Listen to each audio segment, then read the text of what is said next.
It was my history of rock and roll class at community college where I was first exposed to Indian classical music. And I remember looking up at the screen at Ravi Shankar playing the sitar, and I was feeling absolutely enthralled by Indian classical music. Indian classical music is an art form specific to the Indian subcontinent. There are two genres of Indian classical music. The first is Hindustani, which is practiced in North India, and the second is Carnatic, which is practiced in South India. I will be focusing on Hindustani music. Last year, I started learning how to play the sitar. I was so stoked to try out a Hindustani instrument. Yet, I quickly noticed something about this space. Not a whole lot of women were present. And this was especially prevalent when I started exploring Indian classical maestros through YouTube. I was curious as to why there were fewer women than men pursuing these instruments. As a fellow woman who plays a Hindustani instrument, the goal of my research project was to find these women and learn about their experiences of pursuing an art form that was greatly male-dominated. In the summer of 2019, I conducted my research study in two different countries. My first research site was Kolkata, India.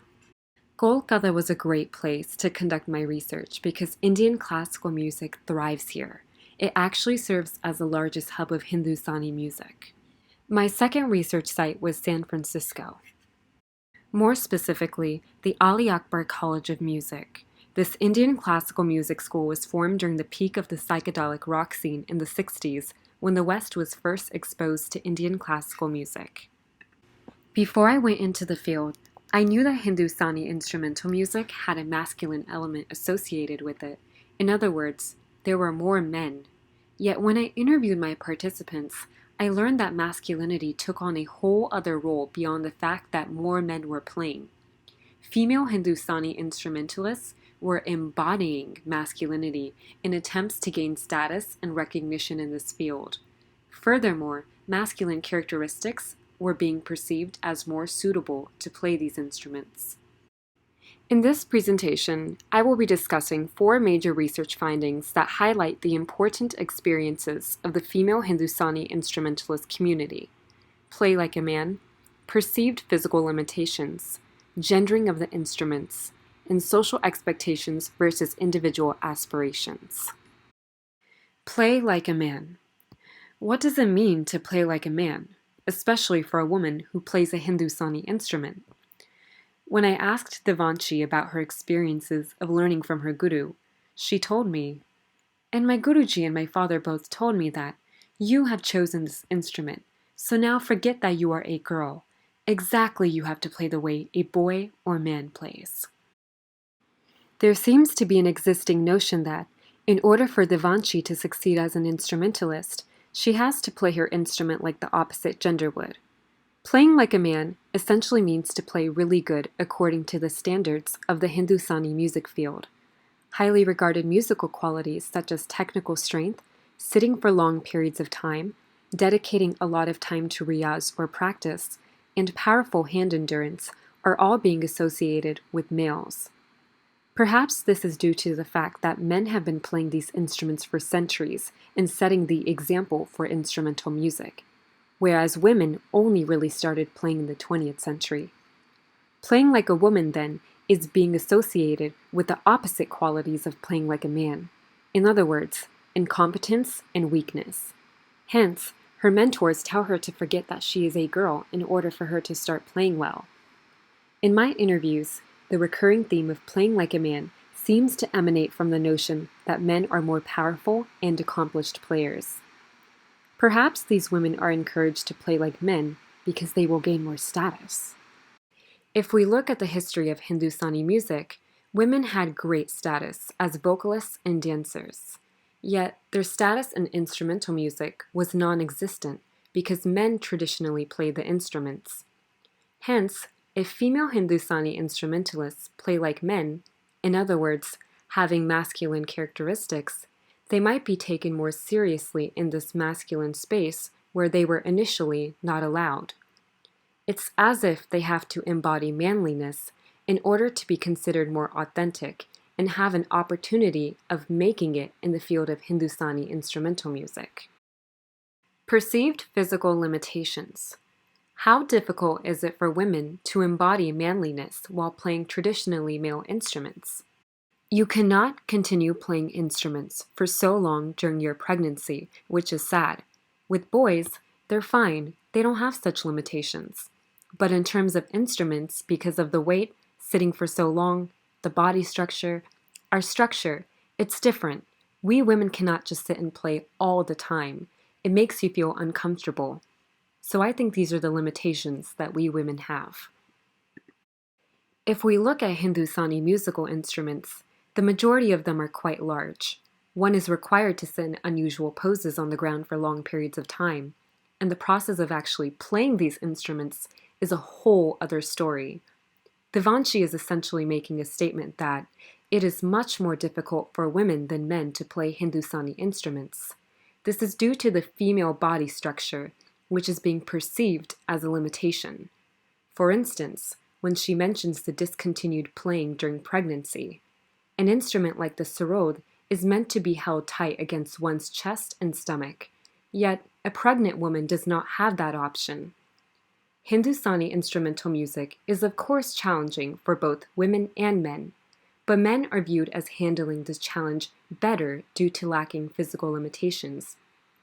Inevitably, there is a distinction being made between the male and female body in terms of ability, strength, and advantage in the playing of Hindustani instruments. The gendering of the instruments. It's not such a womanly thing, even if you hear it without being biased. I should say it has a very manly sound. It's like a very manly instrument. And I think he referring to my sarod, he can relate to my sadness and pursue my expression for that moment. Devanshi's statement exemplifies the idea that these instruments are gendered. In other words, Hindustani instruments are considered greatly masculine. The sarod is being described as a very manly instrument due to its deep sound.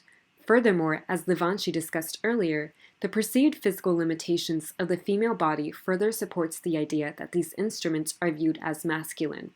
We especially see this when she says, "It's not such a womanly thing."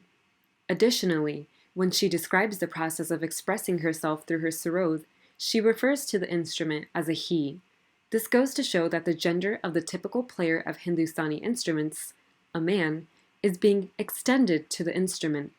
This is perhaps due to the fact that, historically, the players have always been men, and when one thinks of the players of these instruments, such as the sitar, sarod, or tabla, one imagines a man, not a woman. Social expectations versus individual aspirations. What does it mean to be an Indian woman and play an instrument? I recently got engaged. My fiancé is very, very supportive, although he's not a musician. Because of my music, I'm still thinking whether I really want to get married at the moment. So I can't ignore the fact that I'm feeling if I really want to go ahead with this marriage. When I asked Devanshi about her family life in relation to balancing her musical career, she said that she has not experienced any difficulty of such, at least not yet. Being recently engaged, Devanshi has become ambivalent about how she will balance her musical career with being a wife and mother in the near future. She is simply afraid that she won't get enough time to practice. Due to this, she is even considering calling off her marriage. In Indian society, many women face pressure to get married. With marriage, there is a lot of responsibility for the average Indian wife, serving the husband and in-laws, household work, and of course being the primary caretaker for the children. According to my research participants, the duties of a wife and mother can be daunting and distracting, which gets in the way of precious riyaz, or practice time. Another one of my participants, Mitali, describes this quite well. I know many good women instrument players who could have turned into good musicians. When you are within the family expects, because you are a bahu, and you have to bring up the children. So not all women have the tenacity to balance family and career. It's sad, they are not encouraged to perform or to play music. As soon as she gets married, her in-laws just behave in a very different way. They allow her no time for practicing. And to play an instrument, that needs a lot of time and focus. So if you are always distracted with things in the family, then you really can't grow up into a perfect musician. Devanshi is inevitably being caught amid the social expectations of Indian women and a personal desire to play her instrument without sacrificing the riyaz or practice that will help improve herself as a musician. It is evident that Devanshi has prioritized her musical career. She wants to continue playing successfully by any means necessary, even if it means she has to call off her own marriage. As women who have recently in history entered a centuries-old male-dominated tradition, we see that female Hindustani instrumentalists embody masculinity and are encouraged to do so by playing their instruments like men. Playing like a man has become synonymous with excellent musical skills and habits, such as possessing powerful hand endurance, whereas playing like a woman is connected with the idea that one is not an excellent musician. In attempts to embody masculinity, these women face physical challenges that lead them to assume that their bodies are weaker than men's. Hence, the female body structure is being perceived as an obstacle to playing these instruments, and, of course, further supports the idea that playing like a man exemplifies a distinction between male and female players in terms of ability. In the process of embodying masculinity, a woman may also be confronted with the reality of social expectations merely specific to women. For instance, marriage, which may pose as a threat to her musical career.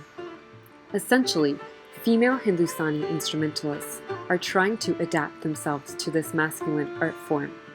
Embodying masculinity is actually important for these women because, essentially, playing like a man is connected with the thing they are trying to achieve as musicians: status and recognition. The motivation to be recognized is very powerful in the female Hindustani instrumentalist community. Although they are embodying masculinity, it is not to actually become a man, but rather a way for a woman to achieve the same status and success as a man. My participants' quote beautifully captures this. Think of yourself not as a woman, but as a man. Ma Durga, a Hindu goddess, is our idol of Shakti, or divine power. India is a land which worships the female goddesses. So the woman has the Shakti in her. The divine energy is there in her.